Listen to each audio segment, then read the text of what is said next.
बोलो जयकारा बोल मेरे श्री गुरु महाराज की जय। आज हम श्री प्रथम पातशाही जी महाराज के प्रवचन पर ध्यान देंगे। प्रवचन यूँ हुए कि काले कपड़े पर यदि स्याही की बोतल भी उधेल दी जाए तो उस कपड़े के रंग रूप में कुछ अंतर मालूम नहीं होता। स्याही तो बिल्कुल नज़र ही नहीं आती, परंतु जब कपड़ा धुलेगा उस समय स्याही निकलेगी। परंतु सफ़ेद कपड़े पर यदि जरा सी भी स्याही लगा दी जाए तो उसका धब्बा दूर से दिखाई देगा। इसी प्रकार इंसान जन्म जन्मांतरों से माया के पंजे में आया हुआ है कि काले कपड़े की न्याय इसे पता ही नहीं चलता कि मुझ पर माया के कितने आवरण चढ़े हुए हैं। जब मनुष्य संत महापुरुषों की संगति प्राप्त करता है तो माया के जीने आवरण दूर होते हैं। मायावी जीव को इसका कुछ भी ज्ञान नहीं। इसकी अपेक्षा गुरुमुख जन सफ़ेद वस्त्र के समान है। जब भी माया तनिक सा भी उस पर प्रभाव उन पर डालती है तो सफ़ेद वस्त्र पर धब्बे की न्याय दूर से दिखाई देती है।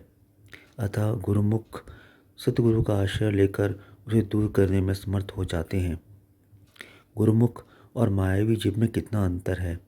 मायावी जीव पर माया के कितने आवरण चढ़े हुए हैं कि उसे अपनी हानि लाभ का कुछ पता ही नहीं चलता।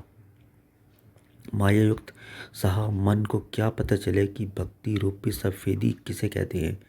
जैसे अंधेरे में मार्ग दिखाई नहीं देता, ऐसे ही माया की जंजीरों में जकड़े हुए मायावी जीव की दशा है।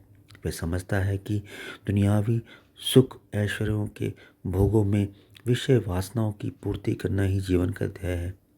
यही कारण है कि तृष्णा लोभ वासनाओं में जकड़ा हुआ मनुष्य इसी अंधकार में भटक रहा है। उसे इस अंधेरे में जीवन व्यतीत करना ही सुख में प्रतीत होता है। कितनी भूल है कि विष को कोई अमृत समझ के पी ले तो क्या विष अपना प्रभाव नहीं दिखाएगा।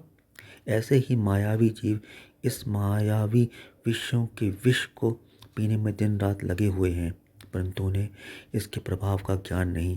इसका प्रभाव कितना भयंकर है कि आवागमन में 84 का चक्कर तथा साथ में अत्यंत दुखदायी नरकों की असहनीय यातना सहन करनी पड़ेगी। इतना कुछ होते हुए भी मन के अनुसार जीवन व्यतीत करने वाले इस ओर से बिल्कुल ही गाफिल हैं। इस प्रकार गुरुमुख गुरु की कृपा के पात्र बने रहकर माया के अंधेरे से बचकर प्रकाश के मार्ग में चलते हैं और जीवन के ध्येय को प्राप्त कर लेते हैं।